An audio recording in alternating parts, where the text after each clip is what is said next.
In a world of change and uncertainty, the one thing that should always remain constant is being true to yourself. Join us. All right, welcome back to another episode of the Get Overit podcast. I am your host, Dr. Christopher Fasano, and before we begin, I just want to remind you guys out there listening, the easiest way to get new episodes of this show are to subscribe to your favorite pod player, Apple Podcast, Spotify. If you prefer to watch the show, subscribe on YouTube. And remember, please leave us a 5-star review. Let us know how we're doing. That'll help the show move up so more people can hear our guests and tell their stories about how we all can get over it. So let's get on to the show today. Our guest today is Greg Aidala. Greg is an award-winning comedian, actor, producer, professional MC, fundraiser, all the things that, I once was in life. Based in New York, he's performed in New York City to LA with such comedians as like my hero, Jerry Seinfeld, Colin Quinn, Kathleen Madigan, and Dave Attell. He's not really my hero. I guess he's just like someone that I love so much. And recently, Greg jumped into the political arena. God bless him. And we're going to try to I'm trying to understand that a little bit from him. We're going to talk to him about all of these things right now. Greg, welcome to the show. Hey, thanks, Doctor. I appreciate you having me on. It's great, and I just want to say you did a great job with Hamilton. Thank you. I appreciate that. Thank you. Have you ever got that? Has anybody ever said that? It's so weird you're saying this right now. First of all, for everyone listening, I want to caution everybody. You have two Italian people going back and forth. They might get loud. I might knock the microphone out of the way, so apologize as we go. I was just in Florida visiting my parents. They're down in Delray Beach. They live in one of those 55-plus communities. So we go there, we're swimming. And there's this older woman doing these, her back and forth laps. And she's staring at me. She's like staring at me in a weird way. And so I feel like she wanted to say something to me. So, I sort of stopped and I said, hello. And she goes, are you Lin-Manuel Miranda? And I said, I'm thinking to myself, what could I do here? What should I do? And I'm like, I'm not. She's like, you look just like him. And I'm like, well, I wish I had the talent of Lin-Manuel Miranda, but I've gotten that before. I don't see it though. I don't see it. Maybe it's the hair. Like he's got this coif in the front thing going down. It could. Well, Italians, I think we all have that coif thing going. But no, you do resemble him, and it's uncanny. Really? All right. Well, so then I need to pick up maybe another side hustle, and that's like a doppelganger. Maybe I can just go pose as him somewhere. I don't know. Yeah, you should. And people ask for a picture. It's $5 a picture. That's all. I might do that. Sold. That's so weird that this year literally just came off a sighting of that. So that's really funny. That's why I got the Hamilton reference so quickly. So Greg, let's for a lot of people are listening to the show. They're in where we live in the Albany area, the Albany DMA, the Metro, but there are people that are listening that are not. So for people that might not be familiar with yourself, can you just introduce yourself a little bit? Tell us a little bit about yourself currently, what you do, who you are really. I want to go back then and we'll talk about how you got there. Sure. Yeah. Well, thank you. Well, I was born in just in the suburbs of Albany, New York, in Loudonville, New York. And you're really talking to a very fortunate guy. I'm one of 8 children. One of 8 children. I'm one of 8 Italian-Irish Catholic. Ooh. And how wide is the range? Like the youngest from oldest, you know what I mean? Like, so what's 11 years. 11 years is the spread? Yeah. Okay. My mother had all 8 of us naturally in 11 years. God bless her. God bless her. I know. And I have 4 older sisters, 2 older brothers, and a younger brother. And I have a unique situation in my life. My grandfather, we were talking a little bit off air about my grandfather was born and raised in Sicily, Italy, and then came over to the U.S. and started a small auto dealership in Albany, New York in 1943, which is still open. We're celebrating 79 years this year. My father and brothers Same run place, it. right? Same place? Same era, same location, I should say. Yep. Correct. Yep. Yeah. And Quail Auto Sales. And then, my mother lost her battle to breast cancer in 1981.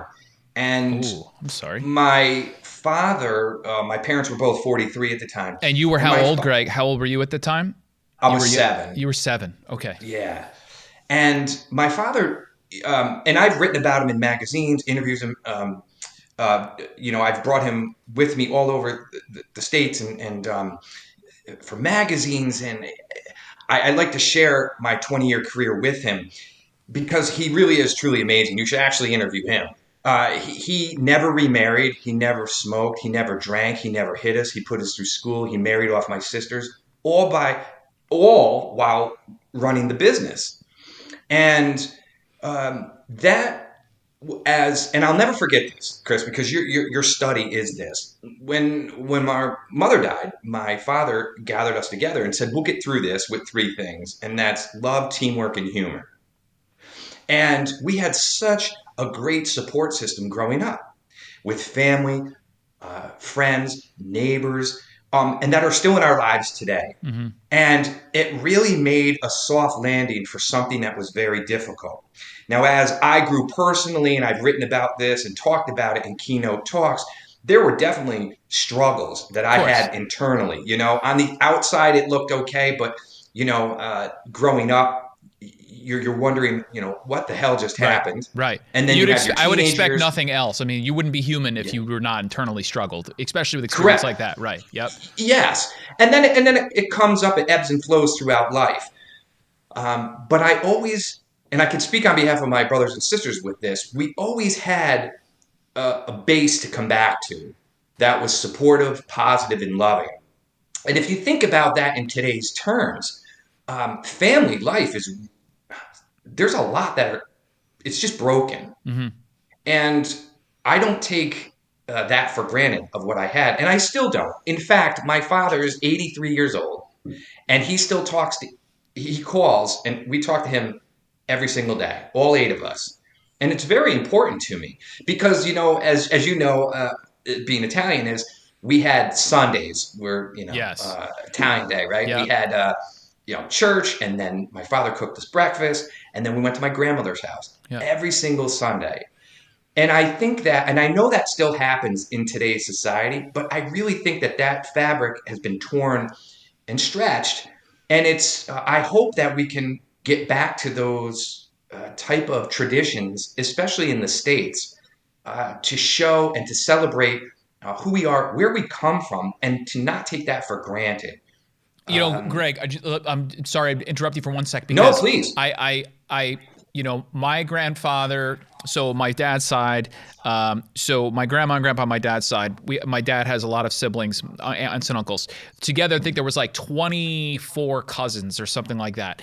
And every single Sunday, or it was like every other Sunday, because I would spend the other Sunday at my other grandparents' house, right? So it was like, they're both in town, so we'd alternate.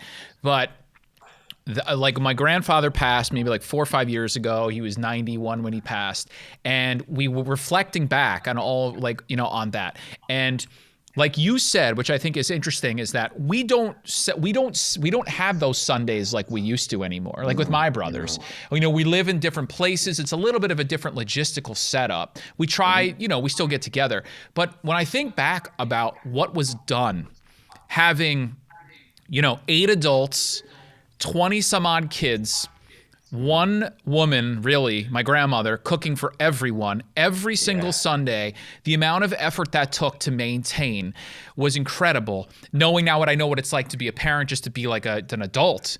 But what we got from that was something that I could never, you don't really think about. When you're in it, it's just fun. You're going to hang out with your cousins, it's fun. Yeah. When you're older and you look back on it, you realize that it gave you a lot more than just that fun. I always knew that no matter what happened to me or where I went wrong or where I went right, there was one of 38 people that I could always find solace and comfort and come back to. Like you said, it was like this place that was provided beyond my family of 5, my parents, my 2 brothers. I had this other crew that would roll with me, and no matter what happened, I had them. And I don't really talk to my cousins that much anymore. We still, some I speak to more than others.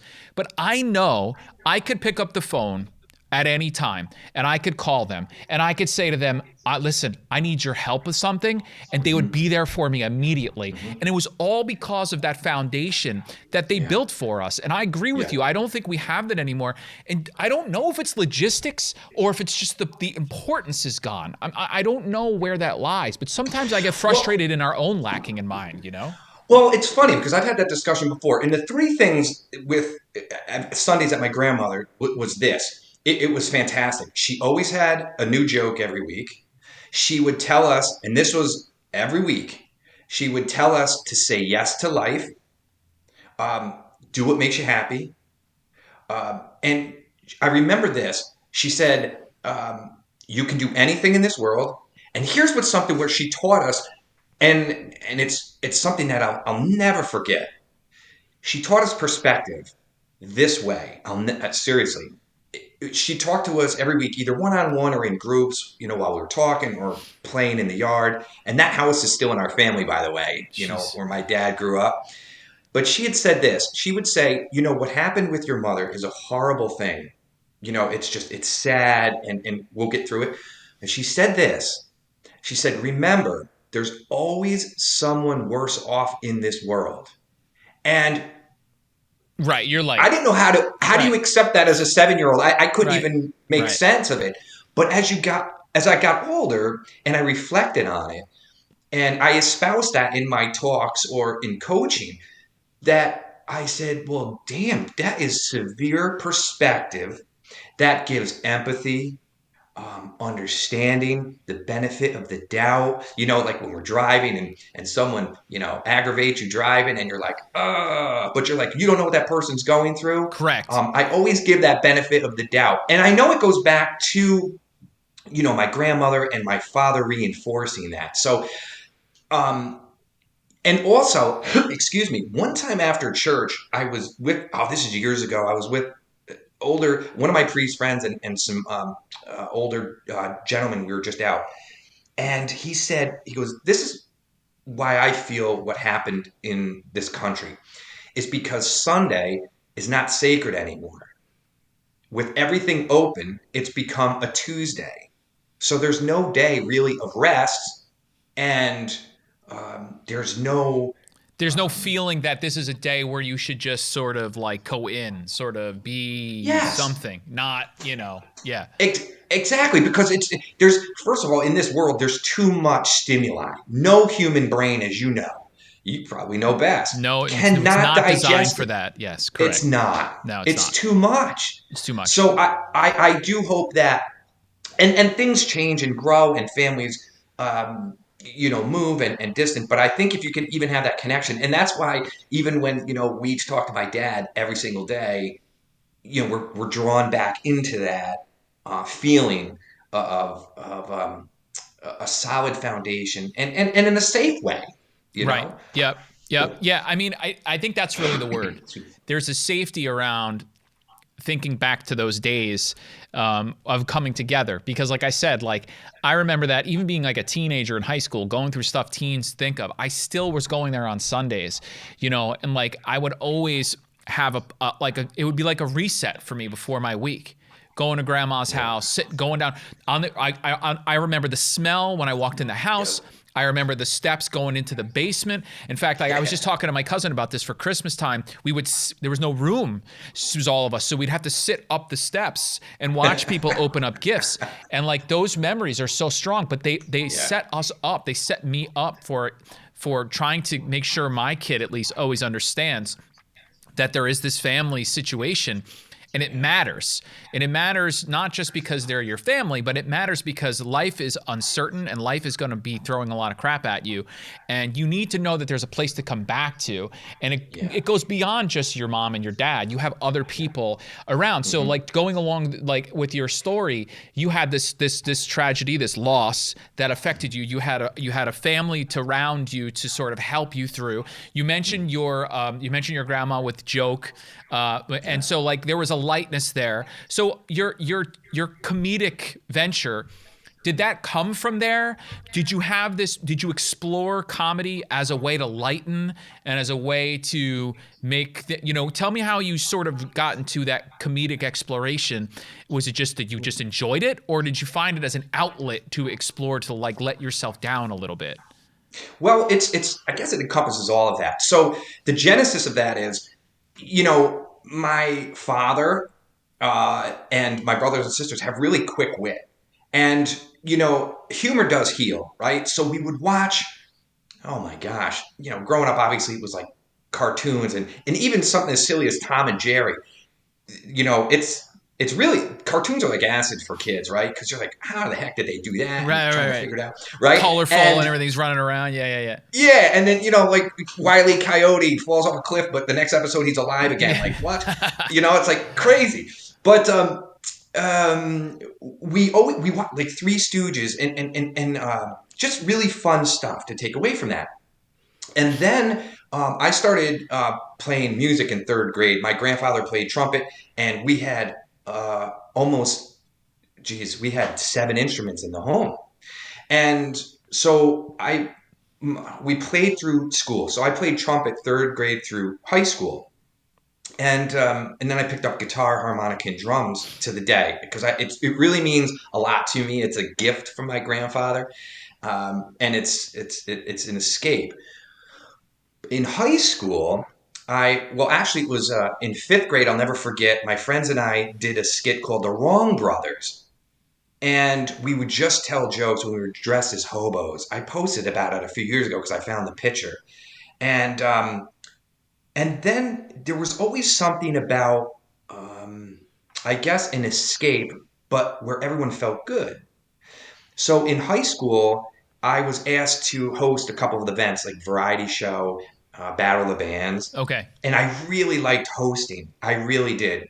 And then I went to college, and then my senior year, I had enough credits my spring semester, so they said you could take what you want. So I took a theater class. Excuse me. What were you in? What was your major in college? Were you in arts or were you? Yeah, it was Okay, arts. you were arts. Yeah, Okay, yeah. okay. I had arts, my social sciences. I was, like you, was about the brain. I really wanted to see, what's really out there. And so I took a theater and acting, and I took up a relationship still to the day with my acting professor, who really just opened me up to a whole world of said, you've never done this, but you've got something. And I was like, okay, well, my mother, because I didn't get to know her, I got to know her through stories. My parents are both college business grads, but my mother was a painter. We have some of her journals. Mm. She liked Broadway plays, and I started to feel this mix coming together of my parents into me. Right, like yep, the combination. Yep, yep, Right? yep. Yeah. So I did. I had fun, and then I wound up doing a couple plays, and then which I don't want to upset anybody, but I love live theater. I just couldn't stand the drama of the people in casts at Mm-hmm. times. It was like, Mm-hmm. oh my gosh, it's too much for me. Get over it. Right. Literally, get over it. Right. See. So then this happened. I was 27 at the time, and I saw an advertisement in the back of a paper in Albany, New York. They were looking for stand-up comedians to perform with Colin Quinn from Saturday Night Live, and it was a benefit show over at a theater in Troy, New York. And this is all absolutely 100% true, and I can't believe it happened because I would never let this happen on the show I produce. So I reached out to the guy. There was a number, and I said, I'd like to perform on the show. Never done stand up before. Just a big admirer of it. Like I was a big Letterman fan. I used to watch Rodney Dangerfield's Mm-hmm. New Year's Eve shows on HBO, and actually I used to sneak those. So, and then I called the guy, and he goes, "Have you ever done it before?" And I said, "No, I haven't." He goes, I can't do anything for you." Another week went by. And something just kept pulling me, that Yeah. magnet pull. Yep. So I called him again, and he said, "Didn't I talk to you last week?" And I said, "Yes." And he goes, "I can't do anything unless you have, a tape." All right. Third week came around. So I called him, And I said, something's pulling me to get on that show. Could you give me a shot? And he said, I need a tape. And this is all I have no idea where this came from, but I said, I only perform on Southwest and Amtrak, and they don't allow me to tape. I have no idea where that came from, by the way, Christopher. I have no idea. So it went silent. And I thought, okay, it's over. That's it. Right? I mean, it was silent. And then I heard a voice, and he said, let me call Colin, and I'll get back to you. Okay, thank you. And I said, well, that was a good try. Well, he did. He called me back about 3 days later, I believe it was, a long time ago, 3 days later, and said, Colin said he'll give you 10 minutes. And this is a quote, but you better be effing funny. Uh-oh. So I had 6 weeks before the show. It was August of 2001. And I got my family and friends together. And what we did was, the formula was, let's take funny stories of us, stuff we like, and then, try something. So I did. Christopher, there was 400 people that showed up for this show, and they put me on first. Oh, boy. So the crowd's like not even ready, you got to get it. Yeah. Not even. I mean, it's just... I'm like, was your family there? Was your family able to go? Like, were they in the room? I had 35 people myself that I know. Okay, you stacked it a little bit. You had some laughs going. Okay, all right. Yeah, well, out of those 35, I think 3. But so how did it go? Like, how did it go? Here's the thing. A couple of the jokes, it went well, and this is how I know it went well. Although it was like a tornado. Like, you can't remember everything. But a couple of the jokes landed. And then afterwards, all I did was I pulled a chair up and I sat right behind the curtain so I could just watch everything. And at the time, Nick DiPaolo is a good friend with Colin Quinn and was opening for him. So I just sat and watched and learned. And I'll never forget this. Just looking out at the crowd, it was like something went off, like a light bulb. It said, this is what I like, bringing people together. And they're getting through possibly their tough day or tough week through laughter, and I could relate to that. So it's kind of like our Sundays. They were going to a place, right? Yeah. Different, but the concept was they wanted to leave. They had a bunch of crap, and they were coming to this place to sort of forget about it for a little while and feel safe in whatever the situation was. And you were there to provide some comfort in a way. Correct. And it felt like, being from a large family, it felt very much like home, which actually I taught in workshops. Make the show, pretend you're in your living room. And how do you want people to feel in your home? And that's how, I actually try to calm people's nerves. So I'll never forget, the host was from Pix 106 in Albany. And he said, hey, he goes, that was a pretty good set. How long have you been doing it? And I said, that was my first time. My first time. And he said, really? And I said, yeah. And he goes, well, you got something. Well, after that show, I didn't know, because Albany really didn't have a scene at all. Right. Until I heard Pix 106 was having a stand-up competition in Albany. And you had to win by audience applause. I think it was 5 weeks long, every Friday, different people. And then if you won a certain week, it got you to the finals. So I went the one Friday, and I got to the finals, and then I wound up winning. But I had no idea what the hell to do. I'm like, well, I don't know. Albany's not a mecca for entertainment. It was years ago, before we walked the planet, but it's not anymore. So I'll never forget, I wound up doing that. Let's see, it came up late that fall of 01 into 02. I met a guy that was directing a play at Capitol Rep. Okay. It was an experimental play. And I auditioned and I got a part. And then I met a couple guys in there that were into stand-up. And they told me about a club that was an hour outside of Albany. So I went, I met the owners, auditioned. They offered me a hosting job, 5 shows a week for 6 weeks. And then from there, Chris, I met pro comics from the road. Yeah. And then, what really catapulted it was this, and I'll make this brief because there's so much to it. I loved hosting, and it goes back to Sundays, Hmm. like just bringing people together. I never set out to be the funniest person in the world. It wasn't me. I know I've got wit, but I like being a host. Right. So he said, Greg, I'll never forget this. It was a guy from West Virginia named Chris Ciardi. And it was the last show. It was right before a 10 o'clock show. And I was taking notes. And he came over and he said, it was a nice week working with you. And he said, listen, you're organized, you've got presence, you can host, you should consider producing shows as fundraisers for like fire departments, elk lodges, and stuff. I said, I appreciate that. Not a month went by, and I got a phone call from the fire department in my hometown of Loudonville that said, we heard you're doing this. Would you help us put a show together? I said, yes, I will. And at that time, I just got involved in New York City, the scene. So I was bringing up professionals, friends that I met. And then that landed, the fundraiser, and then it started to open up a little bit. Okay. And then like the local newspapers wrote about me.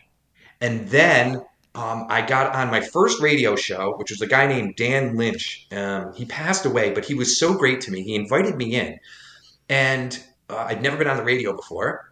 And after that, the next day, I got a call from the local Budweiser affiliate, and they wanted to meet with me, and they liked this young approach, and they were really pushing like Bud Light and Mick Ultra. And I sat, met with them, and they wanted to sponsor me, and they went on to sponsor me for 10 years. Really? And they covered my promo material. They paid for ads, shirts. I was so fortunate and thankful for that. And then it really started to open But up they to were where, sponsoring you doing what now? Like, is it comedy routines or anything you did? Just your hosting efforts? Like, what was it? so what they did is they paid for the ads in the paper. They did all my promo The material. promo. I see. Yeah, yeah, It yeah. was all Okay. promo. They gave, it was like 5 or 6 cases to each club where I was playing. So there were specials. I see. It was, but promo material is expensive, and I Yep. still have it. I Yep. had all the comics sign them along the years, and I was so thankful to all them. And then I started doing independent shows in Albany. I knew friends that managed, and then from there, it started. I started getting West Coast shows, and then in '05, I wanted to be the entrepreneur because I come from that family in my bloodline, and I formed my own company in '05, Radio Gauge Entertainment. In '06, I launched the Brouhaha Comedy Showcase, which I toured right up until COVID. That's a 90-minute show I hosted. It had 2 headliners. And then from there, I got an agent. It went into commercial work. Then I got film work, then national work. And you're just in it. You stay positive. I did positive psychology. What built my name a lot was this alone. Um, I would pay each performer, and I still do this, by the way. I would pay them in full before the show even started. So they didn't have to worry about that. Just focus. The business is over. Let's focus on the show. And I had a blast. I don't have one regret at all in 20 years that I put into entertainment. I really don't, because I got involved in charities. I got Right. on board members of foundations, help raise money. And the Capital District is a very giving area. And to be part of, to have them come in and help them raise hundreds of thousands of dollars, literally, it means a great deal to me because it's giving to people that really need it most. Now, all along there, I would still put in 30 hours a week at our family business until finally I had to Oh, you're still break doing from that. that. Wow. Okay. Oh, I had, because Italian family. Yeah, right, So I'm exactly. I'm trying to do it all. But they were very flexible. I'm very blessed. And then I finally broke off of that. And so it was a thrill to, within those 20 years, to be invited to these events, to meet celebrities, to that are just regular people anyway. By the way, if it's try Right. to, just With try their to own lift issues. that veil. I don't get goofy about it, but it was cool to meet people that was like, wow, holy, that's now I'm in the same room with these people. And that's pretty cool. But I kept sane. I never wanted to. I kept my friends in my life off stage, or my guy friends, my 5 guy friends were from when we're children. and we still talk once a week, and we're all spread throughout the states. So it's I kept grounded. People come into my office and they're like, "Where are all the pictures with all these people that you met?" And it's nothing. I have them nice and neat, tucked away. Those are Right. memories. Right. But I'm But you're always ready not for the right. Exactly. Yep. yeah. Yep. I'm always ready for the next challenge and venture. Experience. Let me Um, ask you quickly about the I want to understand quickly the business model of the comic. Like I never yeah. understood that. So like, the comic that does the stand up, they touring around, they're doing shows. How are they making their money? I always wondered that. In other words, like is it based on how full it gets for them, or like do you get a spot in a show and they say, look, we're gonna give you this the 1 o'clock in the morning spot, and we're gonna pay you $50? Like, is it all hammered out, or if you bomb completely and 2 people show up, you don't get paid as much? Like, what's the economics of it? I was always curious to know that. Yeah, no, you're guaranteed money. You are okay. Doesn't matter. Okay. Yeah, you are guaranteed money, and clubs don't pay. Clubs don't pay much at all. That's why in this, especially like in the city, you got to hustle around to get 4 or 5 spots. When I started to grow my audience and 200-300 people, that's when people start paying attention Right. to, and then they would buy my showcase. So everything's contract worked out beforehand. It's guaranteed money, and I also push it. I do a lot to help those people make that money, so it's a win-win for everybody. But no, if you're contracted in, you're making that money. You're But good. yeah, and to that point, like the catch 22 is in New York City, right? Is the mecca, and you hit the clubs and the agents and all that, but you're not making money in the city. That's why you go on the road to try to make 1 to 2 grand a weekend. I So see. that's how But you're that going in New works. York City because first of all, you're getting reps. I have to imagine it's a craft like anything. You have to practice. And also you're trying to build a following, right? Correct. That's what you're trying to do, right? It's Yeah. about money later, really. You're making money now, but you're trying to build something for later or That's other right. things. Yeah. Yeah, it's just it's like the golfing aspect, right? When I don't golf, but my brothers golf, and they say don't worry about distance, just get it straight. The Right. distance will come. Same thing with the money. Just do be true to your heart, and the money will follow. So go ahead. Sorry. So no, the other thing I want to ask you about comedy is, I was talking to Adam a little bit about this before you got on, is that comedy in our world today has taken a weird turn in that, comedy used to be this thing where, like you said, I go in, I buy a ticket, I sit in that room, and there is an understanding there that like what was about to be said was in comedic value. And Yeah. I feel like nowadays, you can't say anything anymore, even even in the vein or veil of comedic entertainment. And I wonder from the comedian and the artist side, what is that like? I mean, has it made it more difficult as a comedian? Not to suggest that all comedians are out to say bad things or do bad things, but comedy used to have this sort of understanding, I felt like, where like, Yeah. well, what's being said or what's being done is in the form of entertainment, and for that regard only. And there's this like mutual sort of relationship or contract that gets entered into. When I agree to come visit you or watch you or listen to you, I'm open to what you're going to say, and I'm not going to take anything personal or literal. It's there for that art, if you will. And nowadays, it's very difficult to say anything or do anything without it being scrutinized or sort of evaluated. So, I mean, how has that affected comedians? And like, what's it like? Has it made it more difficult, or do comedians just not care? I mean, do you have to not care? Some you just gotta like not care. In the way of, but being sensitive. Look, if to what is happening in the world, but you cannot be ordered around in this world by people that weren't even on the planet while a joke you're trying to talk about 20 years ago or something. You Correct. can't do that. Right. And for people to apologize is I'm bewildered by that. I understand being compassionate. Now I'm not, I had a really vanilla routine, and plus I was hosting, and it was just really to, Right, like you weren't a get people. controversial comic or anything like. No, Yeah, no, right, no, right, no, no, right, not at all. right, No, right, I was just there, I'm the hype man, right, to build up for my friends that are right. on the show.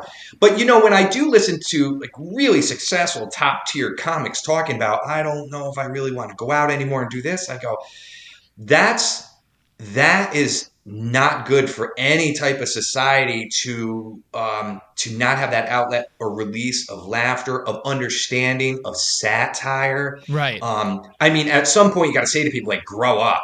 I mean that in a real supportive way. Like if you're really being bogged down or something because someone sees your life as this way, you can't assume that they're the devil. Right. It's a joke. Right. But And that but and that's so hard nowadays. It's really like it's so bizarre to me. Also, Adam and I were talking about like going back, trying to go back and back and back and back and find people's some things that they've done 20 years ago in a time that was 20 years different than now, and not exactly. evaluating the person for what they are today and what they've been done and their progress. Because Yeah. as humans, the goal of being a human is to progress. To suggest that all humans are good and always have been good and always will be good is insane. Yeah. Right. No, that's not true for anyone. Like people that what is it? When people live in glass houses shouldn't throw stones. I mean, That's like, right. but if that person is done something wrong and continues to do wrong and always has been wrong, that's one thing. But if people have done things that now 20 years later are deemed to not be correct, and that person Yeah. acknowledges it and they want to move forward from it and keep moving and doing Yes. better, shouldn't we be judging them on that progress? And like I think that's for me the world that I'm trying to grapple with today. We should be focused on the individual and the progress that they've made. You know what Well, I you're mean? right, and that's exactly it. Because I find in this society, people want the benefit of the doubt, but they don't give it. Correct. And so you're going to point the finger, you're going to throw the stone at the glass house. For what? Like you're perfect? That's Right. impossible. Right. I'd love anyone, and I've challenged people of that. Because when I entered the political arena, people were trying to dig stuff up on me, and I go, "You got nothing. Right. You've got nothing." Right. Because Although I'm not that. they'll find stuff and they'll twist it and they'll try to make it a certain way. And I think the only thing you can do is say, look, this is who I am. This is what Yeah. I've done. This is who I am. Right. This is what I've done. And let's talk about it. I think transparency and being open, in my opinion, is the best cleanse, right? So like Yep. you want to dig up all the stuff on me, bring it here and I will Yeah. happily talk to you about everything you have right there because I'm not ashamed of it and I know who the person I am. And people that are Yeah. truly bad won't be able to do that. They won't be able to talk about it openly.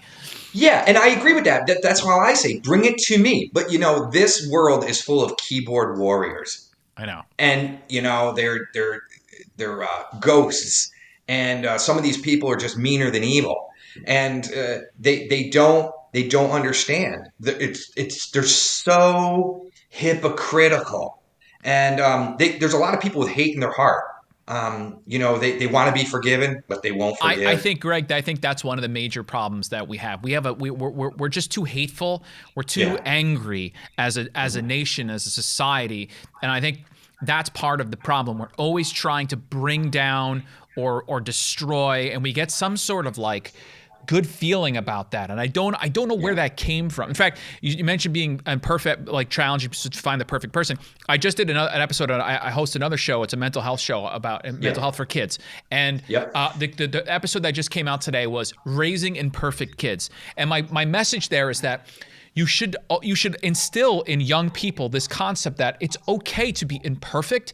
What matters more is that journey and how you live through those tough times, because life is not perfect. You will not be perfect, but being okay in the imperfection and recognizing how to build through it. Like you went through a tough time, you got through it, you had something. That's the bravery and the courage. That matters more than the perfection, because perfection cannot be realized. It just can't be. It can't. But to expound on that and juxtapose an example that I espouse to that point is this. Look, I try to tell people this. Every single thing you see on TV, from the news to a movie, is scripted. It's fake. I've been part of reality shows. There is an element of complete surprise and element. Okay, that's true. But there is also a script to it. Right, they're What just not up happens there is freewheeling and doing stuff. They want them to do certain things. there's a course There's a course that allows you Right. a freedom to do what you'd Correct. like. But you got to follow the course. Yep. Right. So to your point about imperfect, everyone's seen on TV, oh, this person's got that. This person has this. Everything looks perfect. So they're imploding, in my opinion, because they realize that's not it. So they're being lied to. And they're being fed lies every single day. And they're letting everyone else dictate how they should feel, what they should look like, what they should wear. And I feel they don't have a supportive base that helps celebrate who they are and celebrate their imperfections. Correct. And I think that is the real struggle of what is really happening here, and no one talks about that. It's a shame, because you're going to have to go through hell before you get to heaven on this one. And it's going to be a little bit of a long road, especially after this reset coming out of COVID.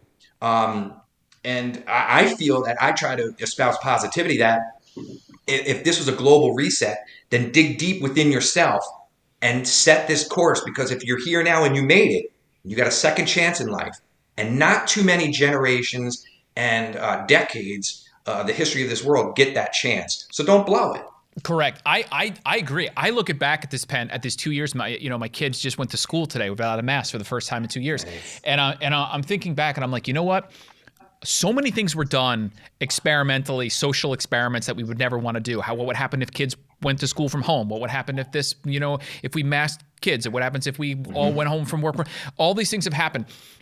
We have remarkable perspective. If you're lucky enough to, and people have suffered through this. Don't get me wrong. There's been terrible suffering, but people have come out of it, and we now have a chance to look back on a terrible set of time and use that as a tremendous opportunity for growth and learning, right? To look back and say, man, what an awful time. What a terrible time. I couldn't see my family. I lost family. I lost friends. I didn't see people.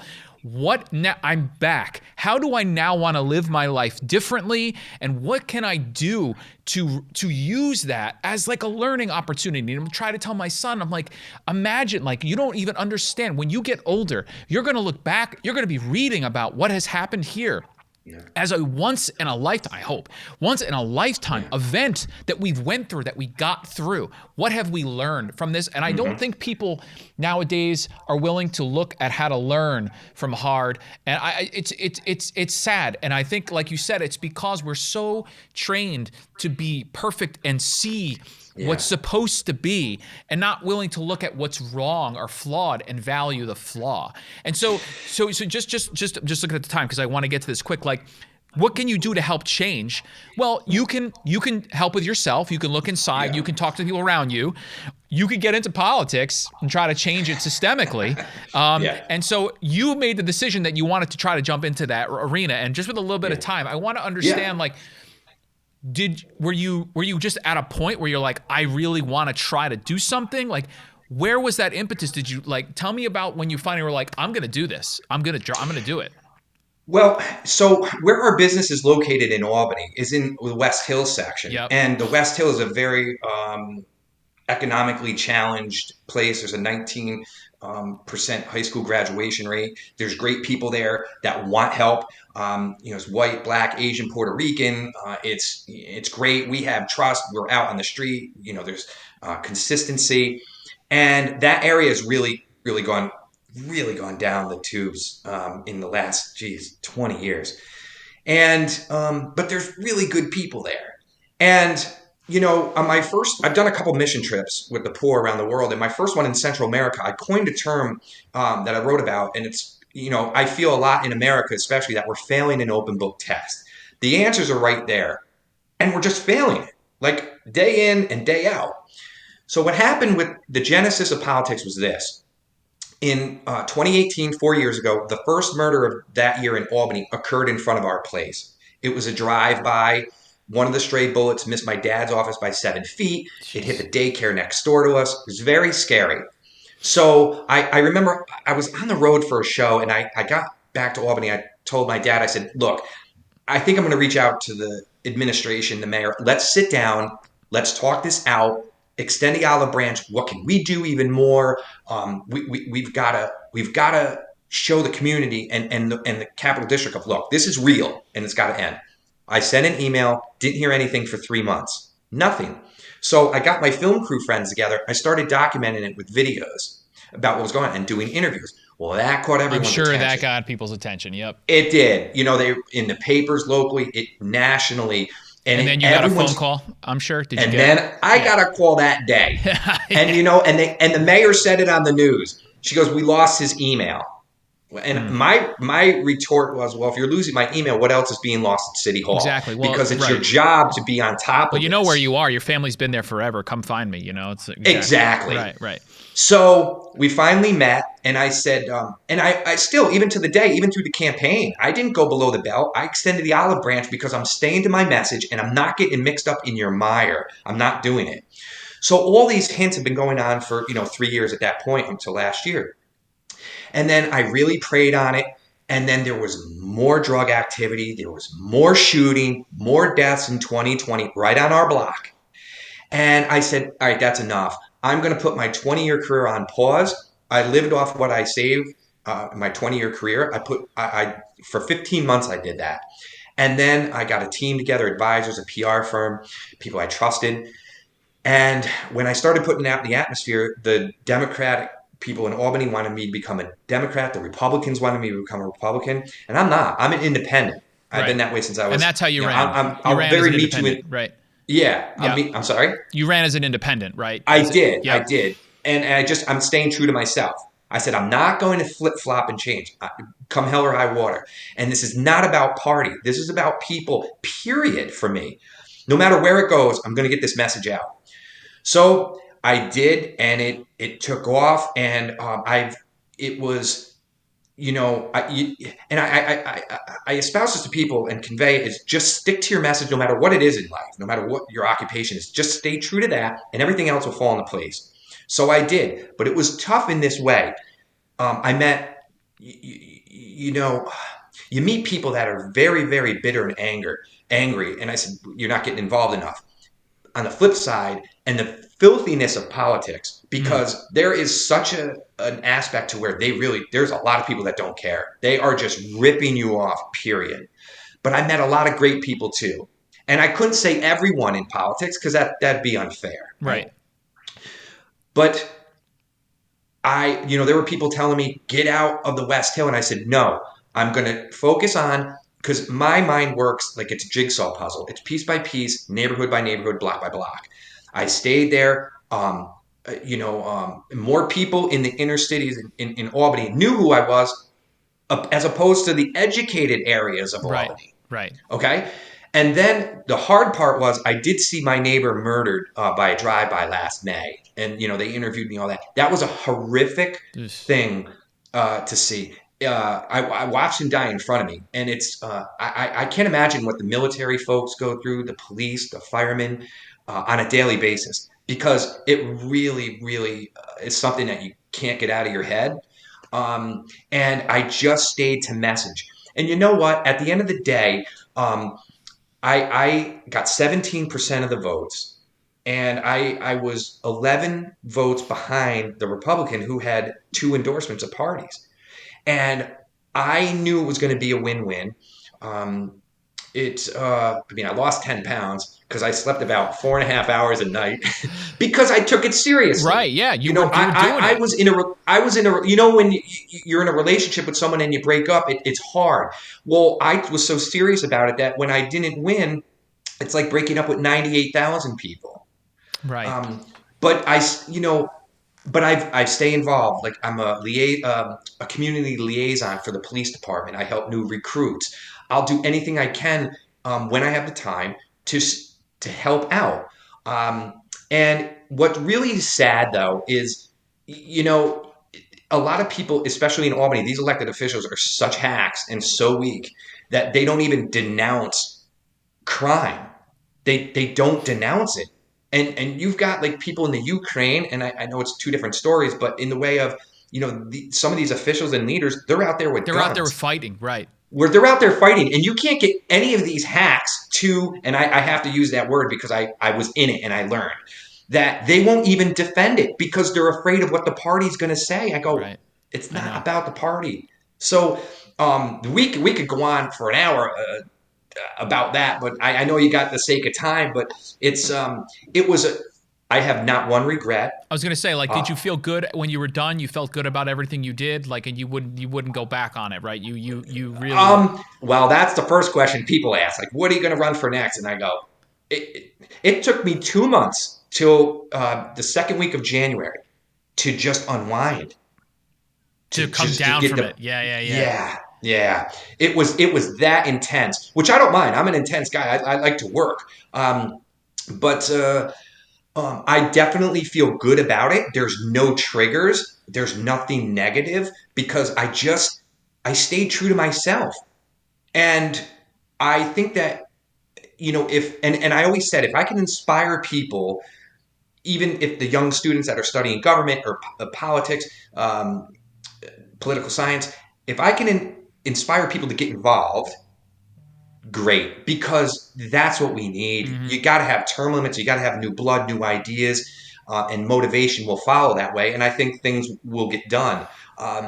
Until that day, it's going to be an uphill battle. But no, it was all No positive. regret. And to bring it back full circle, because as we close here, is that Yeah. you said stay true to yourself, and these are all, and that is, I'm sure, a concept and a value that you learned way back in the day at Sundays around Yeah. your family, where they Yeah. taught you and always told you you got to be true to yourself and always do what you value most. And That's like, right. you've gone, like, same with me in my life and my career. I've done a lot of things and I bounced around, but I'm always guided by a common value and a common theme, and I feel like as long as you have that running through you, it doesn't matter what you do.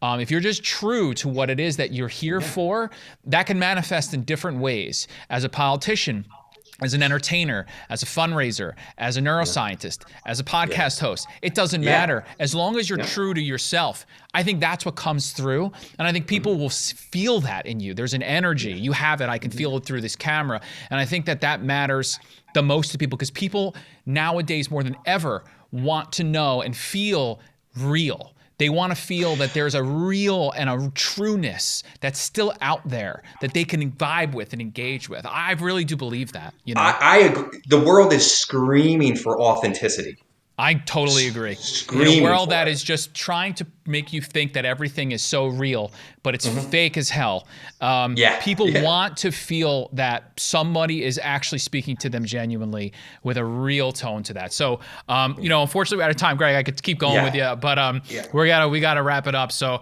I want to thank Greg Aidala for coming on the show today. I just want to quickly mention and everything we talked about. If there are links, you can actually go to. Let me give you your gregaidala.com. Is that the best place if people want to find out more information for you? Oh, sure. Yeah. And then it links to all sorts of stuff. All off your of stuff that Yeah, you that's got fine. going on, and then Yeah. any of those links we'll put in our show notes. I just also want to thank Adam Claremont, who you guys never see or hear, but he's here directing and doing producing all of this stuff behind the scenes here.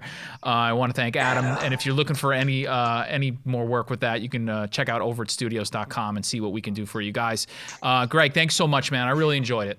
Yeah, same here, Christopher. Keep doing great things. And thanks to my friend Adam there and Dan and Michelle at Overit. They're great people. They got good things going on. So thanks so much for having me on. And I hope to see you again soon. Thanks, Greg.